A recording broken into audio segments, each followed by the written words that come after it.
जय श्रीदेव, जय माँ उल्का। पिछले वीडियो में मैंने आपको ये बताया था कि उल्का देवी माता कहाँ से और कैसे आई, और मैंने ये बताया था कि कुलगुरु जो हमारे जो पुजारी उल्का देवी के हैं, जो कुलगुरु है, उन्हीं की ही जुबानी मैं आपको बताऊंगा। पंडित जी प्रणाम, राधे राधे। तो आप हमारे दर्शकों को अपना संक्षिप्त में जो अपना परिचय दीजिए। सबसे पहले तो आप यहाँ कैसे उल्का माता आई ये फिर आप बाद में बताएंगे। पहले आप हमारे दर्शकों को जो इस वीडियो को देख रहे हैं, जो भी कहीं भी ये वीडियो जाए, आपका आशीर्वाद और माता रानी का आशीर्वाद उन पे बना रहे। जय माता दी। आप अपना परिचय दीजिए। या देवी सर्वभूतेषु मातृरूपेण संस्थिता नमस्तस्यै नमस्तस्यै नमस्तस्यै नमो नमः। जय माता दी, जय जय श्री राधे। सबसे पहले आपका मैं आपके तथा आपके दर्शकों का मैं साधुवाद देना चाहूंगा, जो आज बड़े सौभाग्य का विषय है कि आप अपने चैनल के माध्यम से माता के दर्शन अपने सभी दर्शकों को करा रहे हैं। और आपने पूछा कि आपका परिचय, तो सबसे पहले पिताजी के आशीर्वाद से मैं संस्कृत पढ़ने के लिए जो वड्डा में कैलाश आश्रम है, माता संतोषी जी के आश्रय में रहकर मैंने 4 वर्ष तक संस्कृत का अध्ययन किया। उसके पश्चात शास्त्री और आचार्य करने के लिए मैं बनारस गया। वहाँ मैंने विविध विषयों का अध्ययन किया। उसके बाद जब भगवान की प्रेरणा से भागवत अध्ययन करने की रुचि हुई हृदय में, तब वृंदावन में जाकर 3 से 4 साल श्रीमद् भागवत का अध्ययन करके आज माता की सेवा में उपस्थित हूँ। और श्रीमद् भागवत का जैसा माता आदेश करती हैं, जैसा भगवान आदेश करते हैं, उसी प्रकार उन स्थानों में जाकर मैं श्रीमद् भागवत का प्रवचन करता हूँ। और भगवान की कृपा से आज श्रीमद् भागवत प्रवक्ता के रूप में भगवान ने मुझे सेवा प्रदान की है। तो यही मेरा संक्षिप्त परिचय है। और बाकी आपके दर्शक तथा आपको मैं साधुवाद देना चाहूँगा, क्योंकि जो अन्य वीडियो बनाने वाले लोग हैं, वो तरह तरह के माया रूपी कार्यों को अपनी वीडियो में दिखाते हैं, तरह तरह के जो समाज को भटकाने वाले दृश्यों को दिखाते हैं। परंतु माता ने आपको सद्बुद्धि दी है कि आप माता के दरबार में आके माता का ज्ञान सारे समाज को देने चाह रहे हैं। बिल्कुल पंडित जी, ये आपका जो हमारा जो सौभाग्य है ना, ये मेरा ही नहीं पूरे दर्शकों का सौभाग्य, जो आप हमें आज ये माता के बारे में विषय में जानकारी देंगे। ये तो हमारा नहीं, ये पूरे ही समाज का, जहां जहां तक भी ये वीडियो जाएगी, जिस जिस तक भी ये वीडियो जाएगी, उनका भी जो माता की उनमें इतनी असीम कृपा बनी रहेगी। तो ये मैं तो माता का तो मैं बखान क्या करूं, उनकी शक्ति का तो बखान तो हम लोग कर ही नहीं सकते हैं। तो सबसे पहले पंडित जी मैं आपसे ये प्रश्न पूछना चाहूंगा, उल्का देवी माता कौन है? क्या इनका कोई पौराणिक उल्लेख मिलता है जैसे किसी ग्रंथ में? सबसे पहले तो माता का नाम है उल्का। तो व्याकरण के अनुसार देखें तो उल्का शब्द का अर्थ होता है उल्का पिंड, अर्थात जो आसमान से तारे गिरते हैं उसको कहते हैं उल्का। तो माता का स्वरूप इतना तेजस्वी है, इतना सुंदर है कि उसको देखकर भक्तों ने उनका नाम उल्का रखा, कि वो साक्षात उल्का पिंड के समान तेजस्वी दिखती हैं, इसीलिए उनका नाम उल्का रखा। और वैसे पौराणिक जो माता का महत्व है वो स्पष्ट तो कहीं लिखा नहीं है, लेकिन जहाँ तक मेरा अध्ययन है, जहाँ तक मेरा अनुभव है, तो मैंने यही विचार किया कि जब माता दुर्गा ने जो अष्टादश भुजी है, 18 भुजाओं वाली माता दुर्गा ने जब महिषासुर का वध करने के लिए अवतार धारण किए, तो उस समय उल्का पिंड के रूप में साक्षात माता उल्का ही उनकी सहायता करने के लिए, दैत्यों का वध करने के लिए वहां प्रकट हुई। और वही उल्का माता को आज हम अपनी इष्ट देवी के रूप में पूजते हैं। और हमारा बड़ा सौभाग्य है कि हमको ऐसी सेवा प्राप्त हुई है। नहीं तो लोग तो संसार में ही भटक के मर जाते हैं, परंतु हम संसार में रह के भी भगवान की सेवा कर रहे हैं। इससे बड़ा सौभाग्य और क्या हो सकता है। धन्य पंडित जी आपकी दिव्य वाणी। मुझे आप जब ये बोल रहे हैं ना, मेरे शरीर में ऐसे उत्पन्न हो रहे हैं, मैं बता नहीं सकता हूँ। आपकी जो दिव्य वाणी है जहां भी ये दिव्य वाणी पहुंचे और जिस भक्तों के भी ये कानों तक ये पहुंचे, उनका माता उद्धार करे, उनका दुख दर्द सब माता रानी हरे। आपके जो एक मुखार बिंदु से जो एक, मैं तो कह रहा हूँ, अमृत बरस रहे हैं, समझ लो अभी जो आपकी जो दिव्य वाणी है, तो इसमें माता का ही स्वरूप आप में भी मैं देख रहा हूँ। जय माता दी। माता उल्का सब पे ऐसे ही कृपा बना रहे। पंडित जी, मेरा दूसरा प्रश्न आपसे ये है, उल्का देवी का प्रमुख मंदिर कहाँ-कहाँ स्थित है और क्या इसकी विशेषता है और ये कैसे है, मतलब कहाँ-कहाँ इसका जो जो ये आई माता रानी, तो इसके बारे में मुझे भी और हमारे दर्शकों को भी आप बताने की कृपा करें। वैसे तो उल्का देवी के अनेकों मंदिर हैं पूरे भारतवर्ष में, परंतु जहाँ हमको सेवा मिली है, जहाँ हमारी इष्ट देवी है, हम उसको ही सबसे बड़ा मानेंगे, उसको ही सबसे विशेष मानेंगे। इसी कारण जो विशेषता माता के मंदिर की है, वो इस पिथौरागढ़ में ही है, जिसे सोर की भगवती भी कहते हैं। वैसे तो माता के अनेक मंदिर हैं, यहीं ऐचोली से आगे जाकर उल्का देवी का मंदिर है, और बागेश्वर में भी श्यांकोट करके एक जगह है, वहां भी उल्का देवी का मंदिर है। परंतु इस पिथौरागढ़ में जो माता के दिव्य दर्शन होते हैं, जो दिव्य महत्व इस पिथौरागढ़ में जो इस माता के स्वरूप का दर्शन हमें मिलता है, वह अन्य जगह कहीं भी प्राप्त नहीं होता।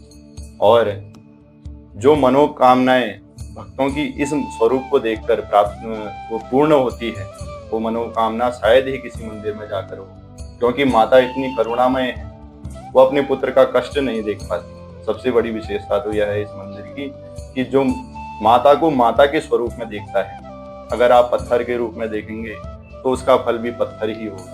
बिल्कुल बिल्कुल। परंतु आप साक्षात मेरी माँ है करके ऐसा विचार करके, ऐसा भाव करके इस मंदिर में आए, माता के चरणों में माथा टेकें, तो आपकी मनोकामना पहले पूर्ण हो जाएगी और मनोकामना बाद में माता के चरणों में रहेगी। इतनी माता के मंदिर की महत्ता है। बिल्कुल पंडित जी, धन्य है आपकी वाणी।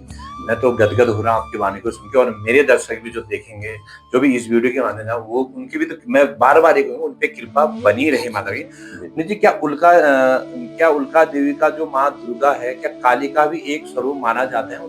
जी, बहुत सुंदर प्रश्न किया आपने, क्योंकि यदि प्रश्न पूछने वाला अगर जानकारी नहीं रखेगा, विद्वान नहीं होगा, तो जो प्रश्न बताने वाला है उससे वह प्रश्न का उत्तर नहीं पा सकता। जब आपके हृदय में इतनी जानकारी है, आप इतने ग्रंथों का अवलोकन करके इतने प्रश्न बनाकर लाए हैं, तभी हमारे हृदय से भी वो चीज उत्तर निकलेंगे। अगर प्रश्न पूछने वाले को ही जानकारी ना हो तो हम क्या उत्तर दे सकते हैं। बिल्कुल, अब तो आपका एक बड़प्पन है जो मुझे आप इतनी वो दे रहे हैं। आपका ज्ञान तो अपार है, उस ज्ञान से हमारे दर्शकों को और मुझे भी अमृत वर्षा कराई इस ज्ञान से। आपने प्रश्न पूछा कि माता का स्वरूप दुर्गा और काली का सम्मिलित रूप है क्या, तो मैं बताना चाहूंगा कि दुर्गा माता जो है वो बड़ी कृपामयी है, करुणामयी है, और जो माता काली का स्वरूप है वह अत्यंत क्रोधमय है। जब दैत्य संसार को नष्ट करने के लिए प्रकट होते हैं, तो वही करुणामयी माता काली के रूप में प्रकट होकर उनका विनाश करती है। तो माता काली और दुर्गा दोनों का सम्मिलित रूप है, क्योंकि जब उनके भक्तों पर कष्ट आता है तो वह काली का रूप धारण करके प्रकट हो जाती है, और जब उनके भक्तों को इस संसार में कहीं भी प्रेम प्राप्त नहीं होता, तो वही माता उल्का दुर्गा का रूप धारण करके अपने आंचल से उसे शरण देती है और उनके ऊपर कृपा की बरसात करती है। इसीलिए माता उल्का दुर्गा का भी रूप है और काली का भी रूप है। धन्य पंडित जी आपकी वाणी। मैं तो बहुत विभोर हो रहा हूँ अभी, तो मैं क्या बताऊँ आपको, मुझे आंखों में ना अंदर से एक हृदय से रोना जैसा आ रहा कि बहुत आपकी जो वाणी है, धन्य आपकी वाणी, और धन्य आपके जन्मदाता, और जिसमें आपकी माता की इतनी कृपा है, तो मैं अब क्या कहूँ आपसे, आप में बहुत ही ज्यादा कृपा है। और उल्का देव की पूजा किस प्रकार की जाती है? वैसे तो माता उल्का की विशेष पूजा नवरात्रों के 9 दिनों में ही होती है, और अष्टमी में। तो जब हम नवरात्रि में माता उल्का की पूजा करते हैं तो 9 स्वरूपों की पूजा होती है। जैसे माता मार्कंडेय पुराण में दुर्गा सप्तशती में माता के 9 रूपों का वर्णन है। प्रथमम शैलपुत्री च, द्वितीयम ब्रह्मचारिणी, तृतीयम चंद्रघंटेति, कूष्मांडेति चतुर्थकम, पंचमम स्कंदमातेति, षष्ठं कात्यायनीति च, सप्तमं काल रात्रि थी महागौरी थी चाष्टमम नवमम सिद्धिदात्री च नव दुर्गा प्रकीर्तिता। इस प्रकार जो नवरात्रि में नौ दुर्गाओं का स्वरूप प्रकट होता है, उन्हीं की पूजा हम षोडशोपचार विधि से करते हैं। अर्थात जो 16 उपचार होते हैं पूजा के, अर्थात अर्घ्य देना, पाद्य देना, आचमनी देना, पंचामृत से स्नान कराना, माता को घृत से स्नान करवाना, उसके बाद गंधे से स्नान कराना, उन्हें वस्त्र पहनाना, आभूषण पहनाना, उसके बाद उन्हें फल निवेदित करना, नैवेद्य निवेदित करना, धूप दीप, अंत में आरती, दक्षिणा, और अंत में आरती के साथ जब प्रार्थना होती है तब माता के चरणों में हम अपने सारे दुख, अपने कष्ट निवेदित कर देते हैं। तो माता बड़ी प्रसन्न होती हैं जब इस प्रकार षोडशोपचार विधि से माता का पूजन किया जाता है, उनका अर्चन किया जाता है, क्योंकि जो शास्त्र हैं वही हमारे लिए प्रमाण है। अब कोई आदमी आके बोल दे कि ऐसे पूजा करो तो उसका प्रमाण नहीं माना जाता समाज में। जो शास्त्रों में प्रमाण है कि ऐसे पूजा की जाए, तो वही जब पूजा भगवान के सामने की जाती है तभी भगवान प्रसन्न होते हैं। तो इसी प्रकार जब नवरात्रि में कलश स्थापन विधि पूर्वक किया जाता है, हरेला उगाया जाता है, और माता के विविध स्वरूपों को आप देखते ही हैं, झांकी बनाई जाती है। जैसा माता का स्वरूप है वैसी ही झांकी बनाई जाती है कि जो माता के दर्शन करने आने वाले भक्तजन हैं उनके हृदय में भी माता का स्वरूप प्रकट हो, इसीलिए वो झांकी बनाई जाती है। तो इस प्रकार जब विविध प्रकार से पूजा की जाती है, कोई माता के लिए प्रसाद बना के लाता है, कोई विविध प्रकार के फल बना के लाता है, कोई दक्षिणा चढ़ाता है, कोई हवन करवाता है, तो अपनी अपनी भावना के अनुसार सभी भक्तजन माता की पूजा करते हैं। और माता उल्का की तो षोडशोपचार विधि से ही पूजा की जाती है। धन्य पंडित जी आपकी वाणी। तो मैं तो प्रश्न ही भूल जा रहा हूँ, मैं जो इसमें मैं लाया हूँ उसको प्रश्न को मैं डगमगा जा रहा हूँ आपकी वाणी सुन के। तो क्या किसी विशेष मनोकामना के लिए लोग उल्का देवी की पूजा करते हैं? हाँ, एक बार, क्योंकि हमें तो उतना अनुभव है नहीं, लेकिन पिताजी ने हमको एक बार बताया था कि जो माता उल्का हैं वो महामारी को दूर करने वाली देवी हैं, और जो बड़े बड़े संकटों से निवारण करने वाली देवी हैं, जिनके जीवन में बड़े बड़े संकट हैं, कहीं से भी वो संकट नष्ट नहीं हो रहे। और मान लो आपके जीवन में, आपके शरीर में कोई ऐसी भयंकर बीमारी लग गई कि कहीं से भी उसका निदान नहीं होता, तो आप श्रद्धा पूर्वक, क्योंकि सबसे श्रेष्ठ चीज है श्रद्धा। बिल्कुल। जब तक आप अपने पिता को पिता नहीं मानेंगे, आप सामान्य व्यक्ति मान के जाएंगे तो उसका कोई प्रभाव नहीं पड़ेगा। परंतु आप अपने पिता को पिता मानकर, हमसे श्रेष्ठ हैं, हमसे ज्येष्ठ हैं, ऐसा सोचकर अपने हृदय में श्रद्धा लेकर उनके चरणों में नमस्कार करेंगे, तो आप चाहे उनके लिए कुछ ले जाएं या ना ले जाएं, तो आपसे वैसे ही प्रसन्न हो जाएंगे। और भगवान का तो स्वरूप है कि भावग्राही जनार्दन, भगवान तो भाव देखते हैं। तो इसीलिए जब जो भगवान का भक्त होता है, माता का भक्त होता है, तो हृदय में माता के लिए विविध प्रकार के भाव लेके जाता है कि मैं अपनी माता को ऐसे सजाऊंगा, माता के सामने अपने कष्ट निवेदन करूंगा। तो माता इतनी करुणामय है कि तुरंत ही उसके कष्ट सारे नष्ट कर देती है। और विशेष रूप से यदि आपके जीवन में कोई बड़ा संकट है, तो कहीं भी निवारण नहीं हो रहा है, या कोई भयंकर बीमारी आपको लगी है, तो आप बिना किसी संकोच के इस दरबार में आइए और माता के सामने चाहे धूप बत्ती लेकर, पत्रम पुष्पम फलम तोयम, भगवान का तो वचन ही है गीता में कि मुझे चाहे कोई पत्र चढ़ाए, पुष्प चढ़ाए, फूल चढ़ाए, जल चढ़ाए, चाहे कुछ भी चढ़ाए, परंतु पत्रम पुष्पम फलम तोयम यो मे भक्त्या प्रयच्छति। उसकी शर्त क्या है कि वो भक्ति से प्रदान किया गया। इसीलिए अपने हृदय में भक्ति लेकर आनी है, श्रद्धा लेकर आनी है माता के प्रति। तो माता उस बीमारी को, उस संकट को माता के सामने, क्योंकि वह संकट बड़ा नहीं है, हमारे लिए वो बड़ा हो सकता है, परंतु माता तो संकटों को भी निवारण करने वाली है। इसीलिए अपने सारे संकट माता के चरणों में निवेदन करें और संकटहीन होकर, बड़ा प्रसन्न होकर अपने अपने घर को जाएं। धन्य पंडित जी। मैं आपको और एक प्रश्न ये पूछना चाहूंगा, क्या कोई व्रत या उपवास से जुड़ा उल्का देवी की उपासना से कोई एक ऐसा विशेष महत्व? स्थानीय लोगों में उल्का देवी को लेकर क्या मान्यताएं हैं? तो आप इस विषय में भी कुछ, हमारे जो दर्शक हैं और मुझे भी और मेरे दर्शकों को भी कुछ जानकारी इस विषय में भी आप देना चाहेंगे? तो आप तो ज्ञानी सर्वत, आपको ना तो ये चीजें हैं, माता रानी की आप पे कृपा है, आपके भागवत का जो ज्ञान है, आपने जो ये चीजें जो ज्ञान है, आप उस ज्ञान को हमें भी दे और हमारे दर्शकों को भी दे, तो मैं भी धन्य होऊंगा और मेरे दर्शक भी धन्य होंगे। जहाँ तक ज्ञान की बात है वो तो माता की कृपा से ही हमें प्राप्त हुआ। जितना वो सिखाना चाहते हैं उतना ही हम सीख सकते हैं, उससे ज़्यादा नहीं सीख पाते। तो आपने प्रश्न किया कि स्थानीय लोगों का क्या विश्वास है। तो माता तो वैसे भी सोर की भगवती के रूप में प्रसिद्ध हैं, क्योंकि अन्य जो देवी के मंदिर हैं वो बड़े सुदूर हैं, उनमें जाना अत्यंत दुर्गम है। परंतु जो माता उल्का का मंदिर है वो बड़े सुगम क्षेत्र में बना हुआ है और बड़ी दिव्यता यहाँ हमें अनुभव में आती है। और इसीलिए जो जितने भी पिथौरागढ़ के वासी हैं, सेरा ग्राम के वासी हैं, वो अपना कष्ट लेकर माता के चरणों में आते हैं, माता के मंदिर में आते हैं। आप ही प्रतिदिन मंदिर में आते हैं शाम के। बिल्कुल बिल्कुल, मेरा तो माता से चमत्कार, मैं तो तभी तो यही चीज है ना, मैं आपके मुंह से मैं तो जानता हूँ, जी मैं आपके मुंह से ना जो आपने जो ये चमत्कार देखे हैं, मैं ये चाहता हूँ कि आपके अनुभव माता रानी के, क्या आज भी लोग किसी चमत्कार या अनुभव की बातें करते हैं जो उल्का देवी से जुड़ी है? और क्या किसी राजा महाराजा या ऐतिहासिक घटना में उल्का देवी की भूमिका मानी गई है? जैसे आपने अनुभव के विषय में बताया, तो हम तो ऐसे इतने पापी हैं कि माता का अनुभव होना बहुत मुश्किल है। परंतु पिताजी के आशीर्वाद से उन्होंने एक बार एकांत में हमें बताया था कि जब उनके भी पिताजी अर्थात हमारे बूबू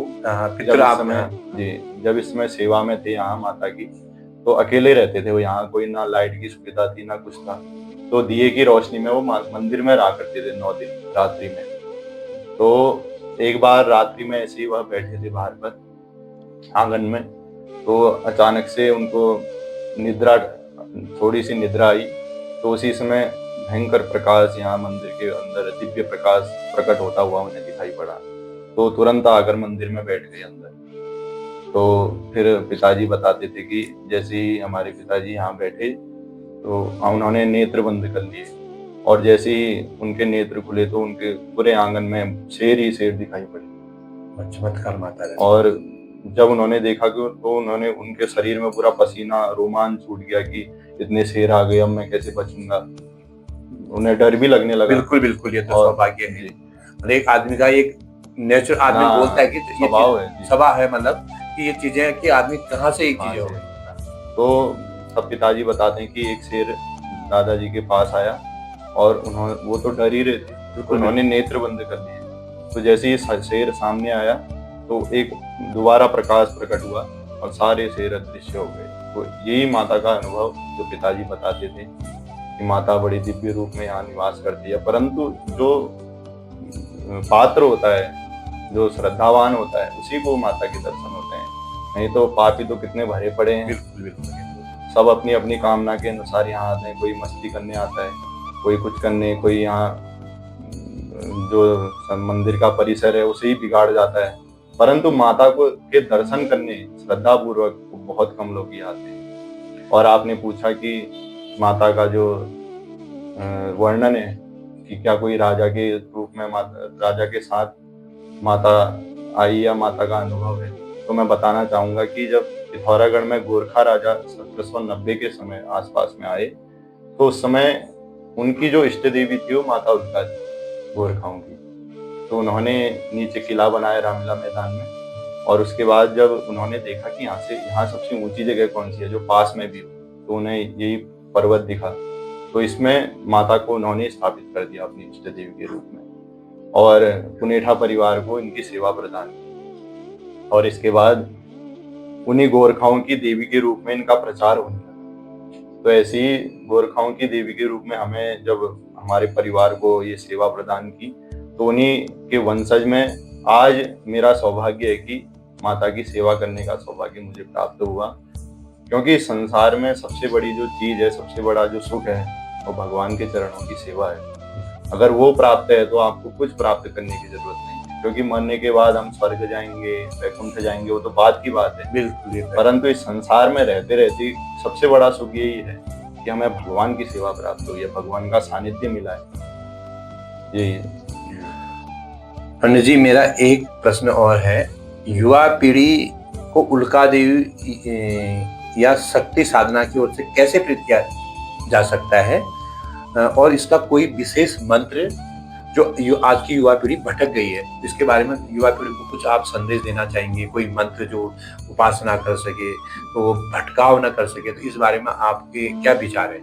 आप क्या उपाय बता सकते हैं? जैसे आपने इस प्रश्न का उत्तर अपने मुंह से दे दिया कि माता को शक्ति कहते हैं, तो शक्ति प्राप्त करनी है तो माता की उपासना जरूरी करनी पड़ेगी। तो शास्त्रों में वचन आया है कि जैसे कोई नराधम होता है, अर्थात जो कमजोर व्यक्ति होता है, जिसको जो समाज में दुत्कारा जाता है, किसी लायक नहीं होता, तो उसको क्या कहते हैं? ना रुद्रहीन कहते हैं, ना विष्णुहीन, किसी भी हीन हो गया, उसको क्या कहते हैं कि शक्तिहीन।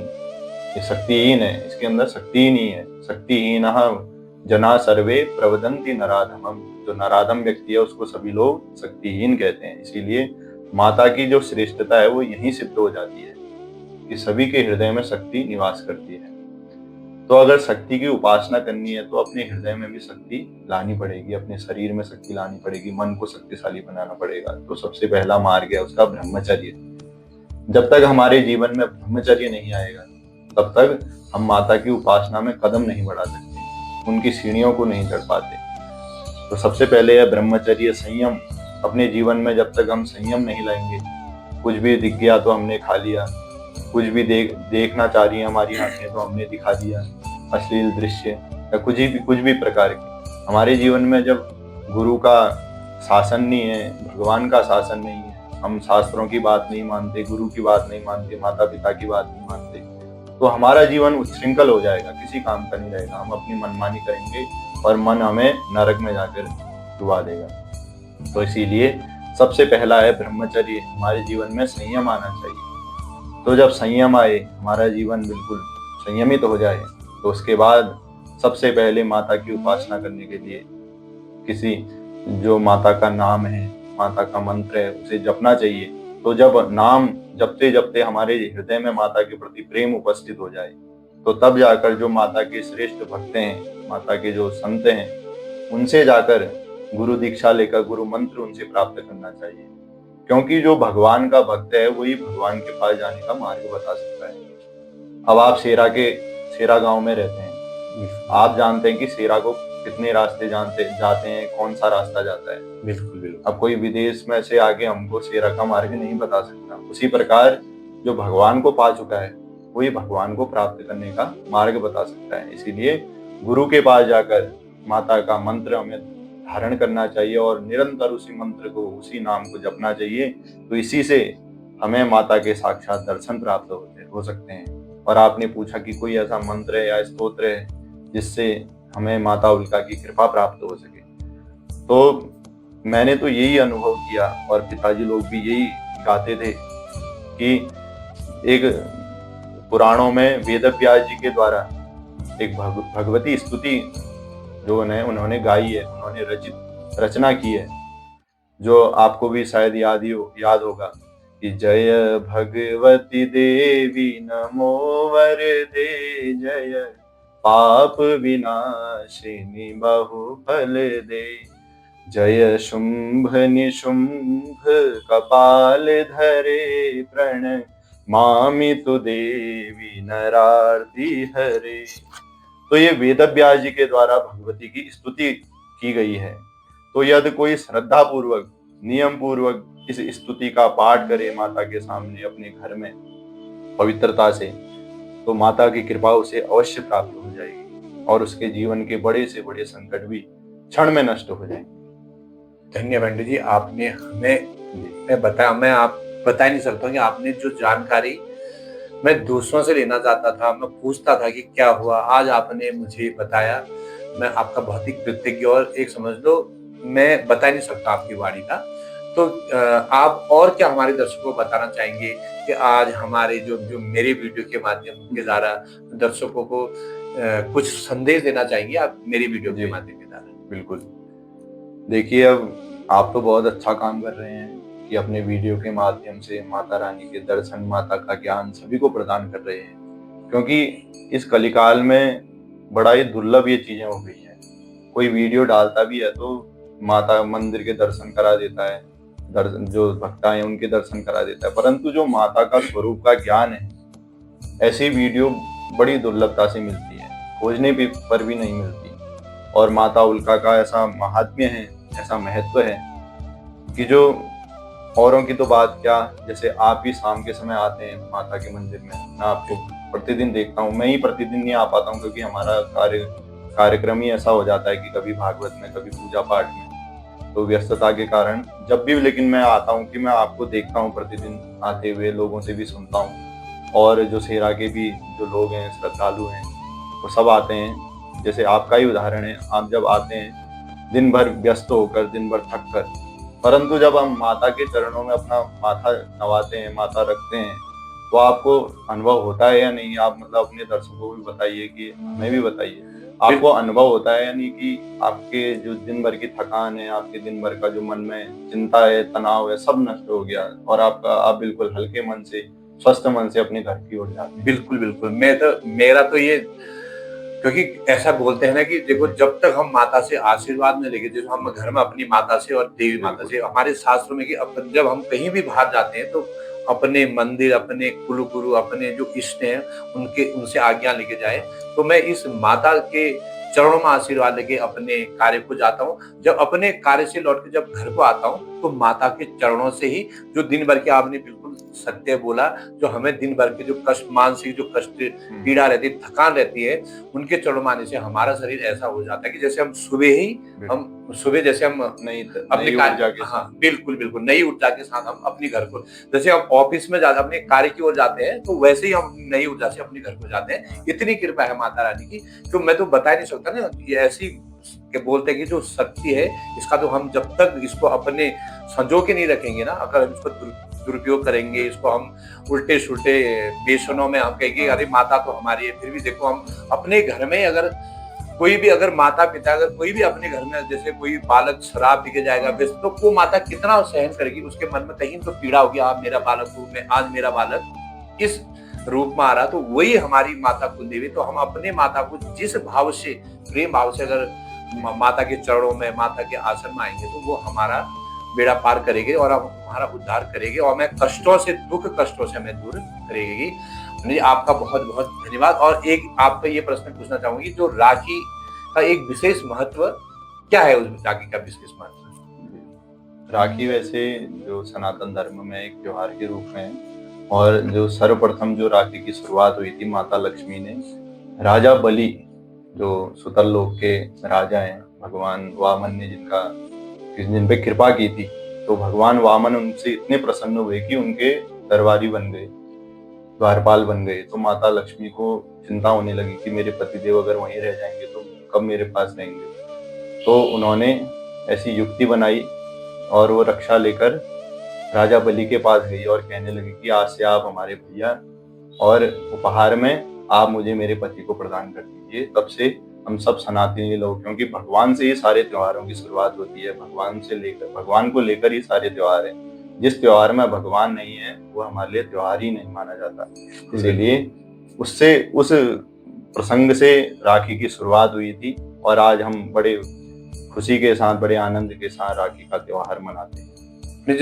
जब हम राखी पहनते हैं, जब वो रक्षा धागा पहनते हैं, उसके लिए कोई विशेष मंत्र अपने शास्त्रों में है इसका भी वर्णन। जैसे जिस समय पंडित जी या अपनी बहन राखी बांधती है, तो उसमें एक मंत्र बोला जाता है जो इस प्रकार है, येन बद्धो बलि राजा दानवेंद्रो महाबल तेन त्वाम अनुबदनामी रक्षे माचल माचल। जिस प्रकार माता लक्ष्मी ने राजा बलि को रक्षा बांधी थी, और उसी प्रकार आज मैं तुम्हारे कलाई में ये रक्षा बांधने जा रहा हूँ, और तुम्हारा जो जीवन है वो अचल हो जाए, मतलब अर्थात 100 वर्षों तक आप बिना किसी कष्ट के, बिना किसी रोग के जीवित रहें। ये इसका महत्व है। धन्यवाद पंडित जी। आप और कुछ ऐसा जो मेरा कुछ विशेष मेरे बारे में, मेरे चैनल के बारे में आप कुछ मेरे दर्शकों को आप बताइए, तो बहुत ही मुझे भी, मैं आपके वचनों से, जो मेरे दर्शक हैं, जो मेरे जहां जहां भी ये वीडियो पहुंचे, तो कुछ आप मेरे लिए और मेरे दर्शकों के लिए आप कुछ कहना चाहेंगे, तो ये बहुत ही हो रहेगा। एक बात मैं विशेष रूप से बता दूं कि जैसे जो आप अभी मंदिर का स्वरूप देख रहे हैं, क्योंकि पहले तो मंदिर एक केवल छोटे रूप में था, परंतु जो इसका जीर्णोद्धार करा है उसके पीछे भी एक बहुत सुंदर हाँ, कथा है। जो सेरा ग्राम में लोग रहते हैं, मेहता लोग, बिल्कुल, बिल्कुल। आप तो जानते ही हैं, हाँ, आप हाँ। सेरा गांव में रहते हैं। तो एक उसमें व्यक्ति हुए शेर सिंह मेहता जी। बिल्कुल, तो बिल्कुल। उनके मन में मनोकामना थी कि ना ही मेरा कोई पुत्र है, ना कोई संतान है। तो बड़ी चिंता होती थी उनको। तो ऐसे ही उन्होंने एक बार पुकार लगाई, माता अगर पुत्र हो जाएगा तो मैं बड़ा ही सुंदर भव्य मंदिर बनाऊंगा। तो माता, उनके हृदय का जो प्रेम है, उनके हृदय की पुकार है, उनको सुन लिया और उन्होंने माता की कृपा से उनके घर में बड़ा ही सुंदर पुत्र हुआ। और उन्होंने शर्त के अनुसार, ये जो आप अभी मंदिर का स्वरूप देख रहे हैं, ये उन्हीं के जो परिश्रम से है, जो उनको कृपा फल प्राप्त हुआ माता का। उन्होंने उनके बदले इस मंदिर का निर्माण कराया, जीर्णोद्धार कराया। और आपने कहा कि दर्शकों को, तो मैं यही कहना चाहूंगा कि जितना हो सके अपने जीवन में अध्यात्म को लाएं, माता की उपासना को लाएं। क्योंकि जो अन्य देवता हैं वो आपके सामने, अब अगर आप उनकी उपासना करने जाएंगे तो आपके सामने शर्त रखेंगे कि अगर ऐसा करोगे तब आपको ऐसा फल मिलेगा। बिल्कुल, बिल्कुल। परंतु माता के विषय में ऐसा नहीं है, क्योंकि कुपुत्रो जायेत क्वचिदपि कुमाता न भवति। जो पुत्र है वो तो कुपुत्र हो सकता है, परंतु माता कुमाता नहीं हो सकती। पिता तो कहते हैं कि पढ़ाई कर, परंतु जब माता के सामने बच्चा आता है तो माता क्या पूछती है कि तूने खाना खाया है? नहीं। माता ये कभी नहीं देखती कि ये योग्य है या ये अयोग्य है। माता केवल उसे अपने पुत्र के रूप में देखती है। इसीलिए आपने चाहे कितने भी पाप किए हों, आपको डरने की आवश्यकता नहीं है। अपनी माता को मनाकर उनके चरणों में अपने सारे पापों को निवेदित कर दीजिए और स्वच्छ जीवन के साथ अपनी नया जीवन है उसे शुरुआत कीजिए। और माता के चरणों में अपना जो भी पाप है उन्हें निवेदन करके माता की उपासना को अपने जीवन में उतारिए। और मैं यही कहना चाहूंगा कि आपने अपने चैनल के माध्यम से आज बड़ा ही सुंदर ज्ञान जो माता ने प्रेरणा की, वही आपके सामने मैंने कहा। और जितने भी दर्शक हैं वो माता के दर्शन करने के लिए अवश्य इस पिथौरागढ़ में जो सेरा ग्राम में स्थित माता का दरबार है, उल्का देवी मंदिर है, वहाँ अवश्य आएं और माता का आशीर्वाद लेकर जाएं। और मैं यही कहना चाहूँगा कि सभी दर्शकों से कि आपके चैनल को लाइक करें, सब्सक्राइब करें और जितना हो सके शेयर करें, क्योंकि ये ऐसी वीडियो नहीं कि आप शेयर करने में सकुचाएं, शर्माएं। माता का ज्ञान है, माता सबकी है और सभी को इस ज्ञान का आनंद मिलना चाहिए, फायदा मिलना चाहिए। क्योंकि जितना माता के विषय में ज्ञान प्राप्त होगा उतना ही हमें आनंद प्राप्त होगा, हमारे उतने ही पाप नष्ट होंगे। बोलिए उल्का माता की जय, भक्त वत्सल भगवान की जय, सच्चे दरबार की जय।